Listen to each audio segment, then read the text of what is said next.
I would completely agree. I think when it comes to this matter of second guessing and distrust amongst our kind and our minority culture, it comes from a place because there's so many people that are not genuine. And as a social worker, one of the things that I learned very early on in my career is meeting a patient, meeting a family where they are. Um, Not always is my assessment this box check off thing that I have to make sure your demographics are correct and make sure, your insurance is in place and things like that. Sometimes it's actually having a conversation about what's going on in your life and what led to this point, and being a genuine in my approach that a person is comfortable enough to be vulnerable with me.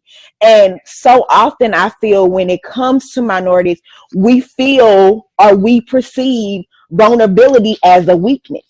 And when we're at a point where we feel that we can't be vulnerable, we have this mistrust. We have this place where we don't feel that it's important enough, I'm worthy enough to seek out help, to ask for help, to seek out treatment. And I feel that is the biggest disconnect when it comes to mental health access and treatment, is because we're not strong enough to be weak. And I see oftentimes, and I want Diedra to speak to this, that we as minorities, we just truly learn how to cope. We learn how to get past, get through, and get over. And we get in this cycle of day-to-day coping where we don't understand this cycle today becomes depression tomorrow, or this cycle this week becomes anxiety next week. And it's not until we get to a point where we're in a corner crying and there is no one there to help that we say, I need help. And it's still to the point where you're like, well, is it okay for me to seek out help? Because if I don't seek out help, well, what is Shayla going to think? What is Nikki going to think? If I don't come to church for a couple of days and Branden calls and checks on me, do I say I've been in the corner crying, or do I say, oh, I just been working, So my question for Diedra is, when we get to a point from your standpoint professionally, why is it that we as minorities feel so comfortable in just coping? Why do we feel so comfortable in self-medicating with vices instead of actually seeking out help?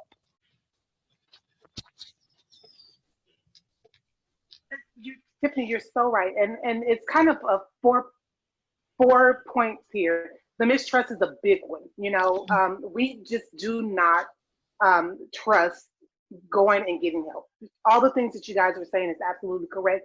But also, you have to understand that there is like this in society, we have this where going to drinking is the standard. That's oh my goodness, I've had a bad day at work. Let me go happy hour. It becomes, even on TV, you look at it in most shows that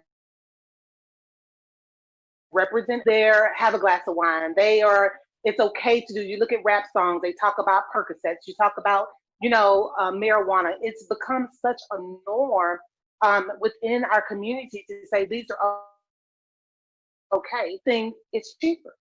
Point blank. A lot of people that I come across will tell me, I'll say, why do you didn't come to the hospital to do this, or why you haven't taken your medication?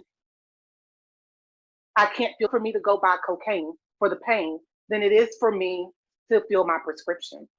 And so that's where a lot of the disconnect to me, especially within society and these communities, is financial. People who are have lower SES can't afford their prescription. So why not? I know marijuana helps with my anxiety. I know it helps with PTSD. I know it helps with my seizures. But people don't realize that you're not gaining coping. You're using this to cope. You're not gaining any coping mechanisms. And so instead of finding out that a brisk walk or taking time out to take a long bath or building those effective coping skills would be better off for you. And no one's educating people on that. And so that's why when I do what I do, I constantly am like, hey, so what are we doing? What have we learned? What is another option? So going to, again, it goes back to community stigmas as well, because I know this works. I know I can go get a bump of cocaine and my leg is going to feel better. We have to be able to educate and say, okay, well, I understand that, but here's some other options. So I think that comes a lot when it comes to how we're dealing with coping, and as far as why we can't kind of get over the community stigmas of using. Wow. For me, and this is a personal thing because I see it, I swear to God, maybe 3-4 times a week. Someone, and I don't understand it, and it's a different topic for a different show, as to why people of our nationality, African Americans, some Hispanics, will do their heart medication and cocaine at the same time. I have not connected the two. I don't understand it. I have something to say about it every time that I come across a patient, but hearing you communicate it in that form makes some sense to me. Like, it's cheaper to cope than it is to treat, and it's more accepted to cope than it is to treat. And for me, although I don't understand it, and maybe it's just me as a person, maybe it's me in this time of not being able to grasp the concept, it's something that I struggle with, because I feel that, just like you said, the education piece isn't there. Yes, when I do an assessment, part of my assessment is asking about your mental health history. Part of my assessment is asking if you've had any experience with suicide or any self-harm. But even in doing that, with some people, I remember a client, I had to dig so deep where I had to sit at his bedside and tell him, look, I know you've gone through this. I know you've had this. I seen you 3 weeks ago. But today, on this day, you need to find a better way to cope, because the next time that I see you is going to be in a body bag. The next time that I see you, I'm going to be calling your sister to let her know that you're not going to make it. So for me, I agree with that disconnect, with that education, and with that being able to understand there's alternatives to coping.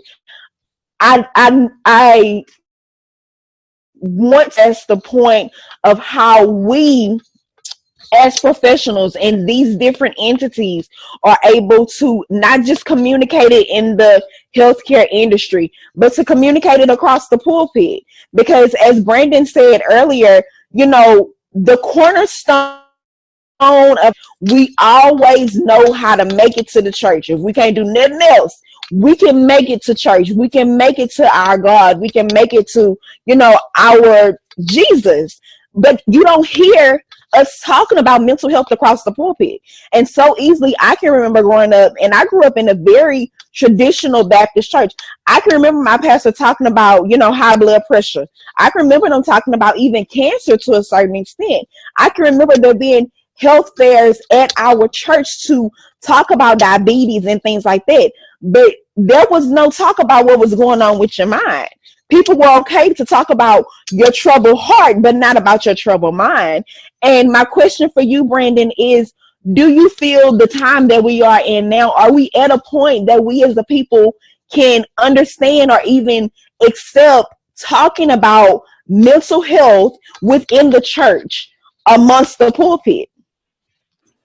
Yeah. First of all, let me say this. I just want to make sure I got my notes right. Tiffany, did you say earlier that it's cheaper to cope than it is to treat? Is that what you said? I put it in my notes. I'm going to preach that. Anyway. Yes. I was like, preach, Tiff. But to answer your question, I think Hebrews 11:1 says that the faith is the substance of things hoped for, the evidence of things not seen, right? I think that is a starting point. I think anything that we actually want, including mental stability and mental wholeness, I personally believe it starts with believing that we can actually obtain it, right?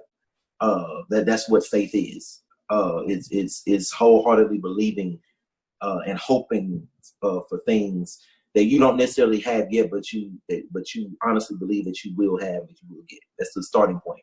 But James teaches that faith without works is dead, right? So to answer your question, I think it starts by us as the church and we as church leaders understanding that faith and works go hand in hand, right? When you think of certain stories like the woman with the issue of blood, that's just about every church person's favorite story, and how she pressed her way to Jesus and everything, right? Like, first of all, obviously she had faith that Jesus could heal her and make her whole. Like, she came up with a whole plan to get better. So she had the faith, but she also put in the work. She pressed her way to get to Jesus, right? And I think that we have to get to a point where we understand that doing the work does not negate the faith. So if I go to therapy, if I go to counseling, if I seek help, right, outside of my pastor, that doesn't mean I still don't believe that God can help me and heal me, right? Actually, I believe that God has properly positioned certain people that give me the help I need. It doesn't mean that I stop believing that God can do it. I just believe that he uses certain vessels to get it done, right? However, I think in order to better understand and embrace this point, I think it starts, and I'm kind of alluding to what you just mentioned, Tiffany, because we grew up pretty much in the same type of church, environment, whatever. I think we have to get to a point where we understand that mental health, or the lack thereof, is actually a real thing, right? It's like, it's nothing, it's not a fake thing, it's not a crazy thing. It's not, because I mean, just be real, like, and this ain't even just church, this is like Black people in general. Like, if you grew up with old people and grandparents and stuff like that, like, they were quick to call people crazy, right? Like, oh baby, she just missing fruit from the fruit basket. Like, this quick to write people off as crazy. And as a kid, you hear that and like, oh yeah, ain't someone so crazy. But you get older and you get exposed more, and you do your read and your research, and you understand, like, this stuff is actually real. Like mental health is a thing. Like, this ain't nothing crazy. People ain't demon possessed. Like, people literally need help. And the same way we don't view cancer patients as crazy. We don't view people in financial crisis as crazy. We don't view, single mothers as crazy, right? So all of these other issues that we show sympathy to and we give support for, we too need to give that same support and attention to those dealing with mental health issues, starting with the people in the pulpit, right? And I think a lot of the reason why it's not coming from the pulpit, Tiffany, is because people in the pulpit don't realize that they need the help. Like, I can vividly remember back in 2000, my grandmother, and Kensha and Tiffany, y'all remember this, my grandmother died April 15th, 2011. I was already scheduled to preach at our church the following Sunday, right? Against everybody's advice, I still preached that Sunday, right? Now, if I must say so myself, it was actually pretty good sermon, but nevertheless, like, I still preached that Sunday, because in my mind, preaching was the coping mechanism. And I'm not saying I was wrong for preaching. What I'm saying is I was wrong for how I viewed that preaching moment. Like, for me, I didn't need help. I didn't need, all the extra stuff. I just put me in the pulpit. Just let me preach. Just let me do what I do, and I'll be all right. And it took me doing some more growing and gaining more wisdom and insight to realize that, bro, I was broken. Like, I was extremely broken, and I depended on preaching and serving and my church work to fix that brokenness, and that's not what it did, and that's not what it's even meant for. You know what I mean? And I think a lot of preachers and pastors share that same mentality, that I'm broken. There's some things that need to be fixed, but forget a counselor, forget therapy, forget all that other stuff. Just let me get to church. Just let me preach. Just let me serve. Just let me do what I do, and I'm gonna preach the pain away. I'm gonna serve the pain away, and that's not how it is. Now, I will say, because I don't want to discredit the people that's actually doing the work, I will say, one, slowly but surely, there are some churches that are getting it, and they are doing certain things to shed light on it. I will also say that there are some pastors and preachers that I've seen personally who are taking those steps from a personal standpoint to get the help they need. But on a larger scale, it's a very small percentage of those churches and pastors that are doing it. And I think it's the starting point is them accepting the reality that it's actually a thing that's worth attention. So. That's truth. That is truth. I think we, and at least in my household and in my religion, I was taught to get to the altar.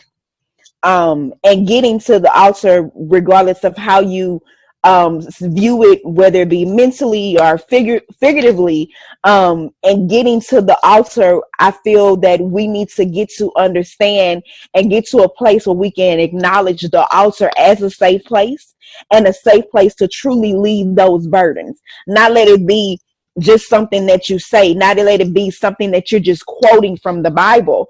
Because when people think about the lady with the issue of blood, like you said, they start thinking, "Hey, she got there, and that's how she got her blessing. That's how she got her relief. That's how she got her healing." But like you said, they don't see that she had a plan to get there. She had a means of getting there. She took things and put people in place in order to get there. She crawled her way to there, however she got there, but she didn't get there just haphazardly. Right. And if we, as individuals, as Christians, can get to the point where we understand that faith without works is dead, then we can really apply some things and really get some things going. And this last thing, and sometimes the therapist's office, that's the altar. You know what I mean? Like sometimes that room or wherever that building is when you go for counseling, that's the altar. Whatever place, wherever you go to get altered is the altar. Yeah, you know, that's good. People need to understand. That's good. Wherever you go to get altered is the altar. I like that. That's good. I'm gonna preach that one. Now, one thing that I also find very, very interesting when it comes to mental health is the money, the dollar signs that goes into it. I mean, and I'm talking about dollar signs from a standpoint of intervention and not prevention. And I, as a healthcare professional, have so much regard for this, because we see the dollar signs when we see people who are coming through the emergency room. We see the dollar signs in people, you know, that we are treating that are incarcerated with these severe mental illnesses that are only getting treatment because they're incarcerated, and they have that access because they're incarcerated. But we also see these dollar signs in our law enforcement. We see the money in our judicial system, where we're having to manage these people and even have a whole mental health court and helping them to cope. And Nikki, when it comes to the financial standpoint, and you talked about this a little bit earlier, the financial standpoint that goes into mental health, why is there so much fear in spending and having the economic value in things of mental health that have so much great value? I'd like to say, you know, when it comes to our community, and I think the pastor said it before, you know, we have been, you know, so minimized as people, and not understanding, you know, the importance of mental health care. And as you things that you named, you talked about, you know, right before here, Tiff, is that, you know, there's big money in it, and there's, you know, I think some things, you know, we could have done, you know, earlier before we got into the incarceration and things like that, because those things are all systems, you know, prisons, hospitals, everything to me is just a vicious cycle, you know, to create, you know, money or whatever. But, you know, some of the prevention things, you know, and I think, and make sure I'm on topic here, Tiff, is that, you know, self-care is definitely, you know, critical in our community, and I think that people are doing that, you know, more so than ever. The thing, you know, I guess maybe one of the fears, you know, when it comes, for me, from what I see when you talk about self-care and mental health and things like that, is that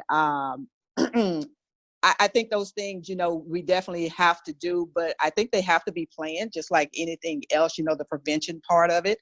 Make sure that they're planned out just like any other part. We plan, how much money we're going to spend here, how much money that we're going to spend there. I just think that it's critical that we continue, make sure that self-care is budgeted into the budget. Don't skip it.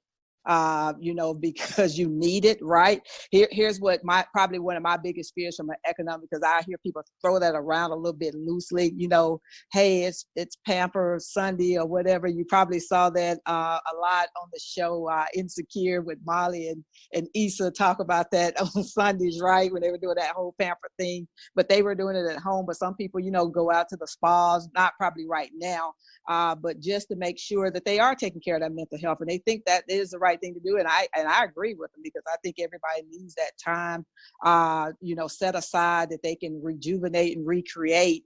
My thing is, when I talk to people about doing certain things, I say, here's my whole thing, just make sure that we have it budget out, do the right thing, because there's nothing worse. You're going to take care of your mental health, and then you come back to mounting credit card bills because you were trying to take care of your mental health.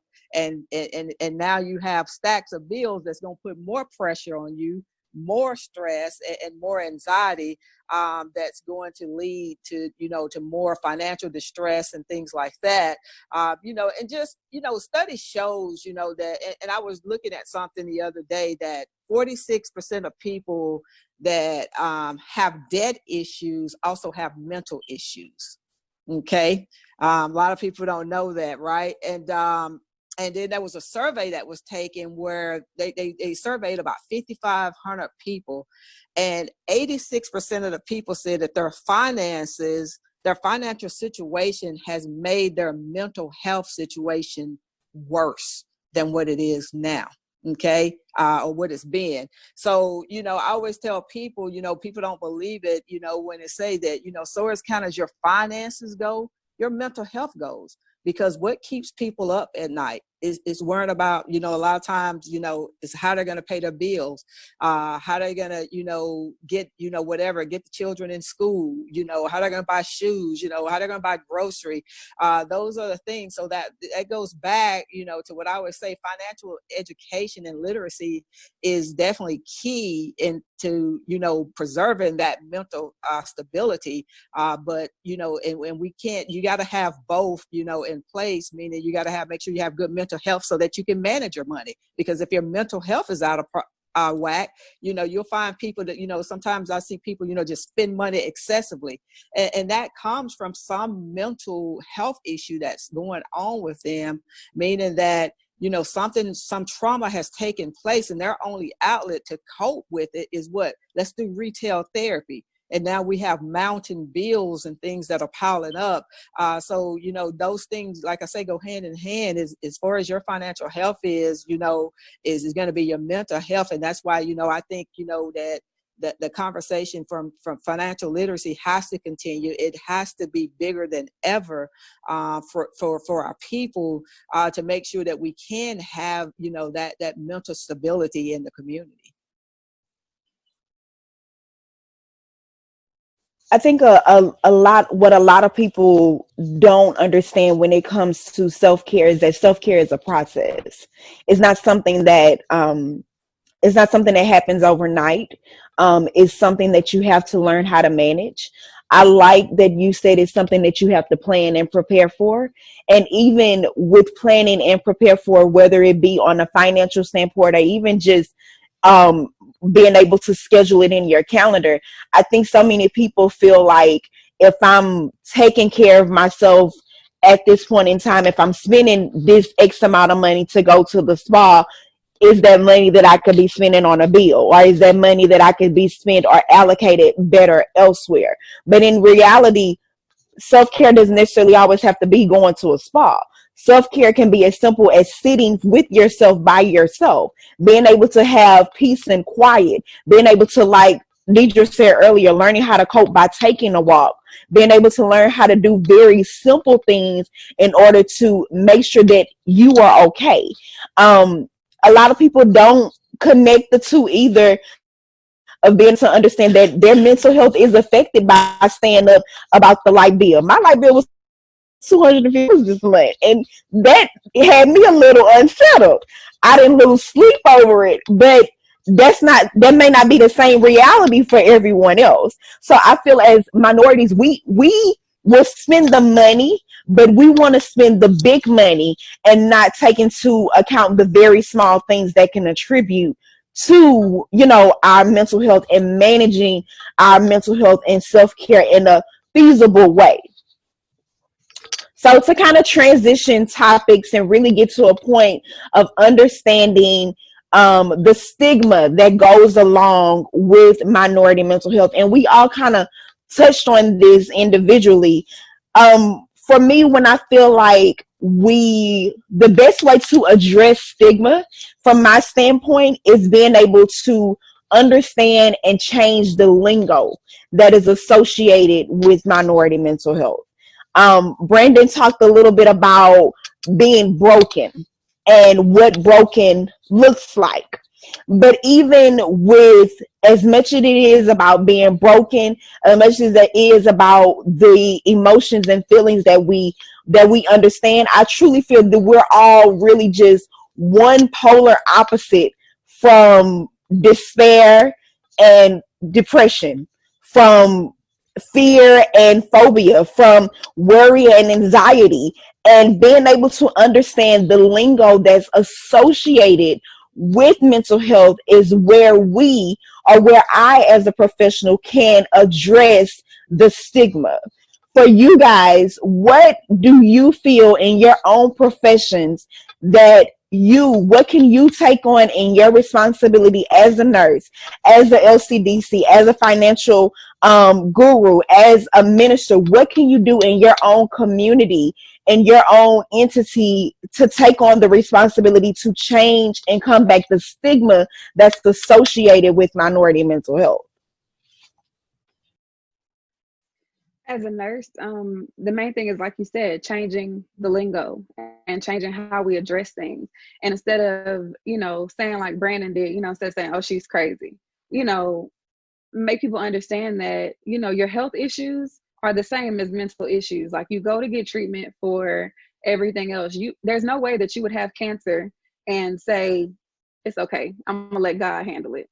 Like, you would go to see an oncologist because you understand the ramifications that it has when you leave things untreated, and it'll get worse, it'll metastasize and spread, and it'll come to a point where it's unstoppable. And mental health is the same exact way. Like, if you can get it at the, just kind of like what Diedra said, these small things that you can do, like going and taking a walk, that's something you can do on a regular basis. You can go and take a walk every day. You can take a long bath every day or twice a week. Going to the spa, that's $200 to $300 sometimes, depending on, where you go and what kind of services you have. That's something maybe you can do quarterly or biannually. Like, why not do small things for yourself on a regular basis, like reading a book or, doing something little that's not going to cost you a lot of money more frequently than having these big spend things that you see as self-care. I think it's more of, doing self-care and changing what even that means. Self-care for me is disconnecting.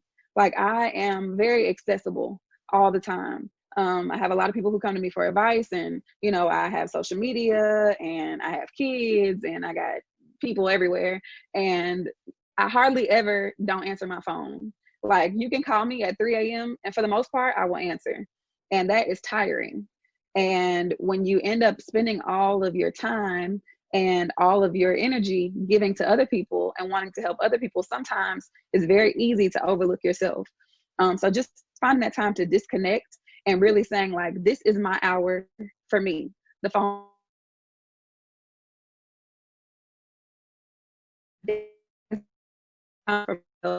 and things and really process instead of just moving, day to day and on a routine. When I found out that I had depression, anxiety, like, it got to the point where I was like, could not get up.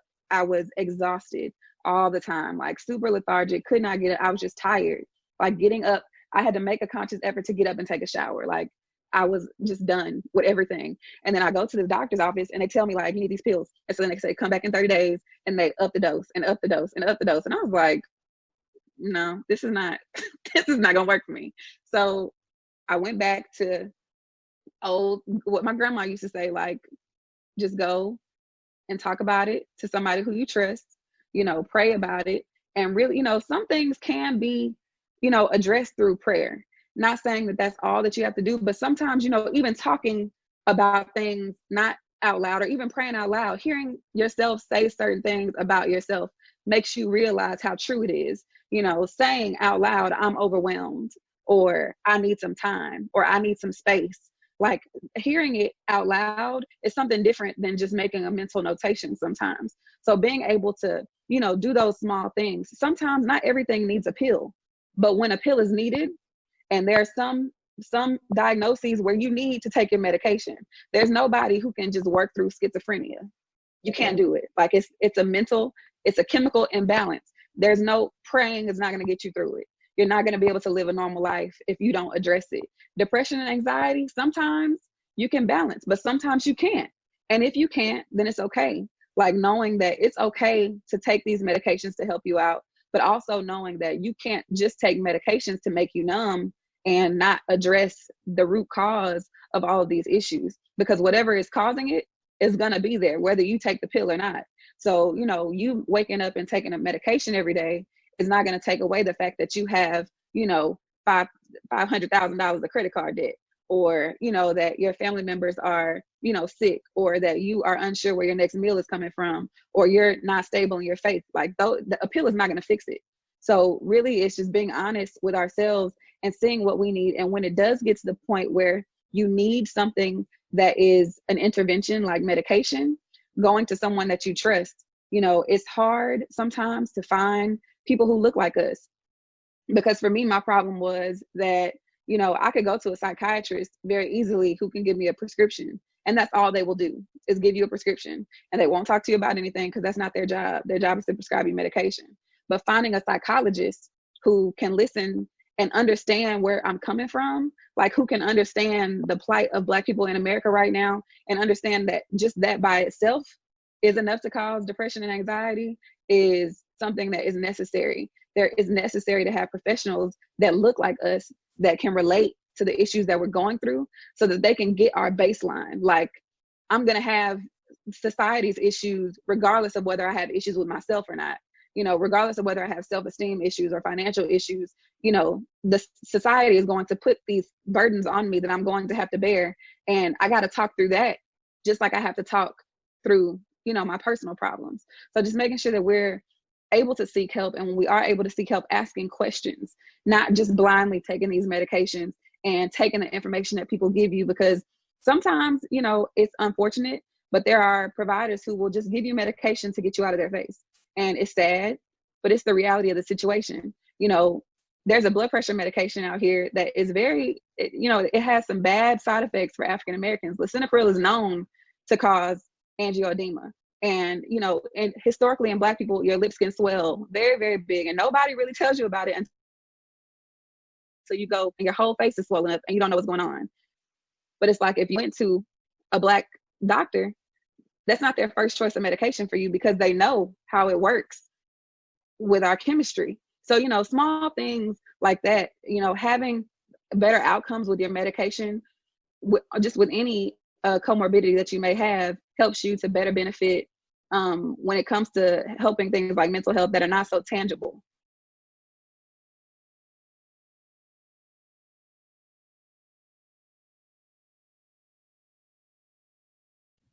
And what about you, Diedra? What do you feel in your profession that you can do to combat stigma?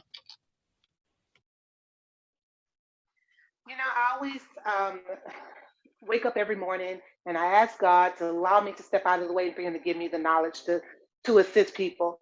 And so my first thing would always be to be that support system, because we don't realize how many minority Americans that do not have an active support system.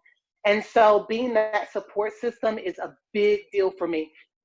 Another thing would be something okay not to be okay. I don't think people in minorities believe that. Like we said earlier, you're seen as weak, or all these things. And so it's okay to be okay. And so being that and being able to challenge the the perception drugs, I always start off when I talk to clients is, what is your perception of what you use? I let them go on, they tell me, and then I challenge that. So they can kind of make up in their own mind, okay, well, you know what?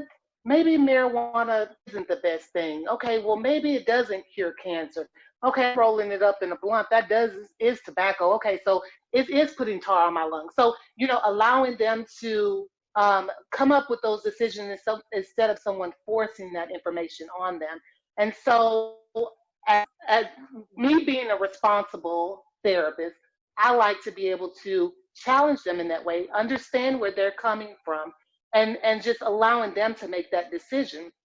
And I think that's what is another disconnect that we all have. We're so easy to just give instructions and say, go about your way, but we're not actually hearing what they have to say. And it's our responsibility to hear what they have to say and then allow them or assist them with making the right choice. So from a financial standpoint, I mean, I definitely, I am not anywhere near a mental health profession at all, and I don't try to go in and diagnose people's mental health issues. But from my standpoint, when I walk into homes, like I say, my passion is with the lower and lower class, middle class, families. But it is to remove the shamefulness from being in poverty, because or having financial troubles, because like I say, the biggest thing is, people having financial struggles definitely play on their mental health. And the one thing I want to do when I first walk in with a family is, when we start to go over a game plan, is to remove the shame. I remove, even though some things, a lot of things that we get ourselves into is our own doing, but and then a lot of things are systemic, from the racism that our community have been faced with, and starting 400 plus years behind, has something to do with where a lot of people are when it comes to a financial situation. So I think that's the most important thing that from my profession that I bring, is to remove the shame, which will lead to the mental health issues that families see. But to remove that stigma is really just to empower people that they have control over their finances. When I'm sitting with families, it's my thing is, where do you want to be, where do you want to go? And where people want to be, in their finances is very different from each family.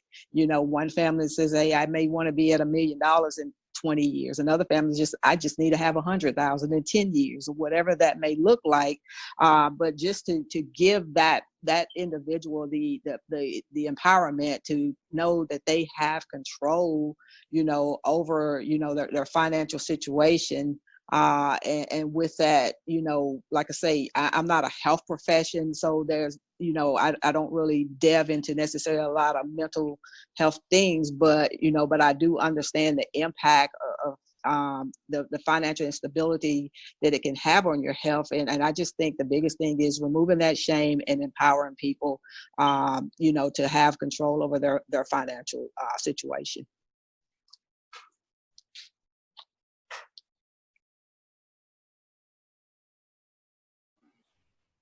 From where I stand, from where I serve, I think two things. I think there are two things I and we as church leaders can do. One I alluded to earlier about partnership. I would really love to see the church do more partnering with mental health workers and organizations and things like that, to provide information and to provide necessary resources, so that our people can get the help they need. I know, personally speaking, at our church, we have a licensed counselor on staff who offers free counseling to our members. If you're a member of our church, you're able to have free counseling through this counselor that we have on our staff. There's another church not too far from us. They have a whole counseling department. They're doing major things in the community. And so it's being done. I would just really love to see more of that, because it's a great need, and I think it takes more hands on deck to really, get the ball rolling in a way that's more effective. Two, honestly, I think our preaching can make a difference. To be honest with you, I'm young, but I've been in church my whole life, so church is the thing I know the most. And what I know about churches, particularly Black church, is you really want people to hear what you got to say, you better give it to them on Sunday. Half of them ain't going to come to Bible study in the middle of the week. They're not going to come to your little extracurricular things that you try to put on the side, unless it involves food and free stuff. But so if you really want us to hear what you got to say, or to take hold of what you're trying to offer, you better give it to us on Sunday when you know you're gonna have pretty much all of us. And so with that being said, and even throughout this conversation, to be honest with you, I've been challenged to be more intentional in my preaching, and incorporating mental health in sermon structure. You know what I mean? Like, just for example, and I'm gonna try to keep this answer as short as possible. I preached the story of Joseph and how he got sold and saved by his brothers and went through all he went through, but then by the end of the story, he rose to power and how, God turns it around and all this stuff. And of course, that's the part we really want to get to. That's the shouting part, like God turned it around. But I don't think I've ever considered in my preaching dealing with the mental toll all of that stuff must have taken on Joseph, like to literally be sold by your brothers and all the other things that happened as a result of that and how that might have affected him mentally. I don't think I've ever even taken out the time to even think about that and incorporate that in the message. You know what I mean? And so I've been challenging this conversation. Hopefully I can, in my conversations, challenge others to think about this type of stuff. When you're structuring your sermons and getting ready for Sunday, take a moment to think about the mental side of what you're preaching about, because you never know who it might touch and who might really need it. And so partnership and preaching, I think, are the two biggest things that I and we can do to make this thing what it needs to be. I appreciate that. I appreciate all of you guys' commitment to utilize your platform and your expertise to take charge. I am very intentional in my giving of myself, and very intentional in its platform and in my presentation as well. And one thing that I pride my team and myself on is that when we started this platform, our intent has always been and will always be to be able to offer a service. And that service, of course, looks different in different entities and at different times. Sometimes it's education, sometimes it's awareness, sometimes it's insight, sometimes it's just being available. When I started this platform, I started it on the basis that I had gotten so many people that inboxed me, DM'd me, somehow came across my phone number and email at some point to ask me questions, not only about my profession, but about things associated with social services. And a large was always something to do with helping Big Mama or helping my auntie who was being committed to HCP body with resources, who was struggling with day-to-day life. And that's something that we as a team here at Tiff Talks has been able to build on. And for me, I want to be able, as a professional and as a person, to continue to be intentional about my work and what we do and what we offer, but also be able to take charge in changing the lingo, take charge in how we present minority mental health. And I'm so very appreciative for this platform today and for you guys being able to be a part of it and offer your expertise. I know that it's given me, like Branden said, insight of how I can do better and be better. And I encourage you guys as professionals to do the same. So to wrap up, I just want to first thank you guys for just being a part and for taking your afternoon to share your expertise and your experience. And I also want to thank everyone that has participated. We have a lot of people that are listening via phone and a few people that are present here in the Zoom call. And I've learned, like Branden, you know, when I presented, how I presented at the time I presented, I got to make sure I'm presenting it in a good way, because I don't know when I'm going to get the opportunity to touch someone else. And touching people that are here today is only touching someone else and someone else. So I'm very intentional in my responsibility. To wrap up, is there anything that you guys as professionals can offer or have to give your own personal testament on today's topic?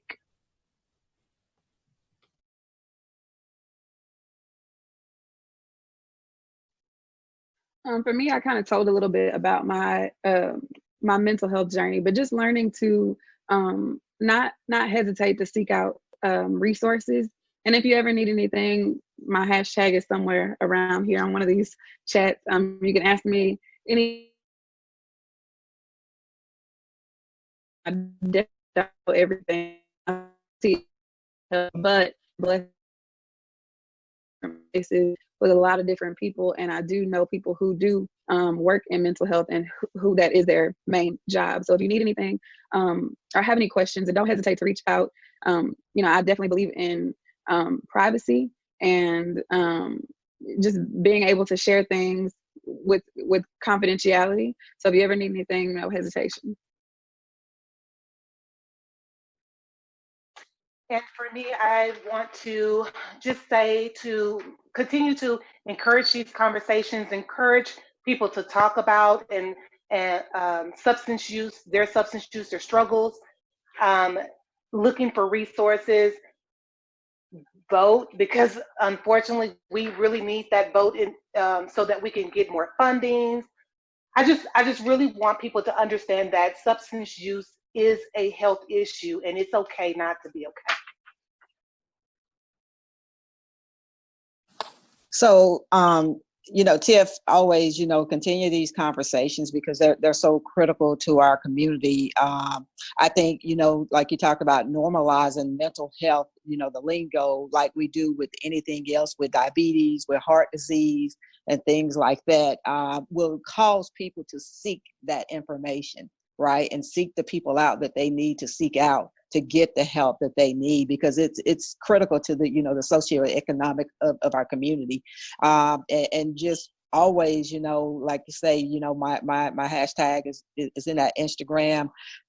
You know, my services, you know, are just, I'm here to serve people, you know, from a financial standpoint, making sure, because, you know, the thing is, and the pastor probably talked about this, you know, we have to serve the whole man, not just part of it. But the entire man. So, you know, people have to remember, you know, as their financial health go, it will have an impact and be detrimental to their financial health. So, like I said, I'm grateful for being here today. I learned a lot of things from the panel today when it comes to mental health, and I am more, you know, just more on fire to make sure that from a financial coaching standpoint, that I do everything I can to be able to impart into the community, to give my expertise and knowledge, lend it at all times to make sure that our people do stay mentally stable.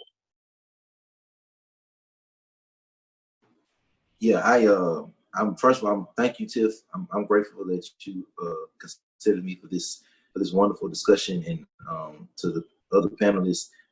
Thank y'all as well. Y'all have really opened my eyes to a lot of things, and it really challenged me as it pertains to who I am and what I do. And so I'm extremely grateful for that. Seriously, what I'll say is, I think this conversation in this moment is so important, and the more we talk throughout this conversation, it's become more prevalent to me that the reason why this conversation is so important is because it forces us to stop doing long enough to focus on our being. I think in many cases, especially when we talk about Black people, because we feel like based on the systemic racism and just based on, history, we kind of have to do a lot to prove ourselves, you know what I mean? And especially, and I salute all of you as Black women, especially when we talk about y'all. It's one thing when we talk about the Black experience, it's another thing when we talk about the Black woman's experience. And so, we have to do a lot to prove ourselves. And having a conversation like this forces us to stop doing long enough to focus on our being. And the reality is a lot of us are not well, we're not good.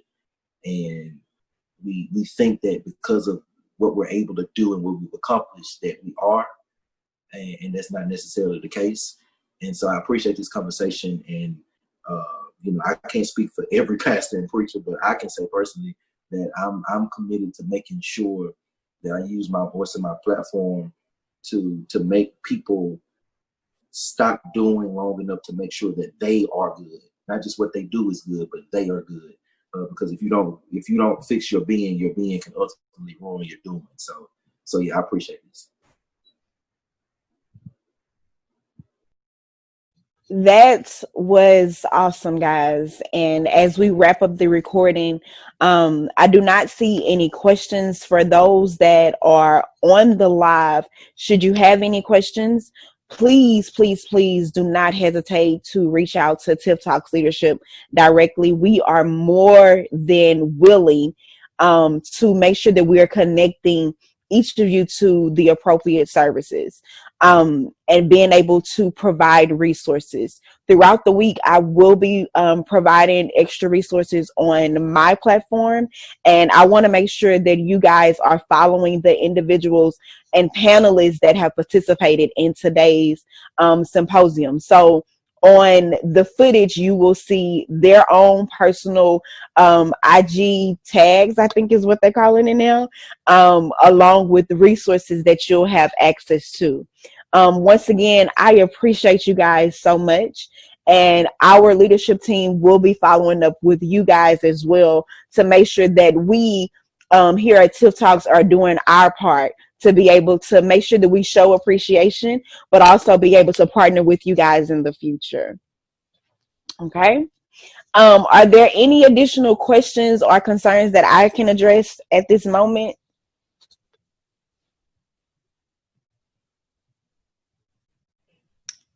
Okay, it does not look like there are any. And I want to thank everybody who have participated not only in the Zoom call, but in the Zoom live footage. And this footage will be available this evening on both Tiff Talks Facebook page at JKC Marketing. I'm sorry, at JKen Cole Marketing, and then also on our Instagram at JKC Marketing. All of the footage from this second and first quarter will be available on our YouTube page as well. That is Just Keep Tea Talking.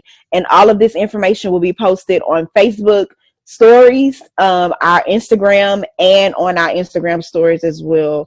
Thank you guys so much for participating in this symposium. Thank you. Thank you.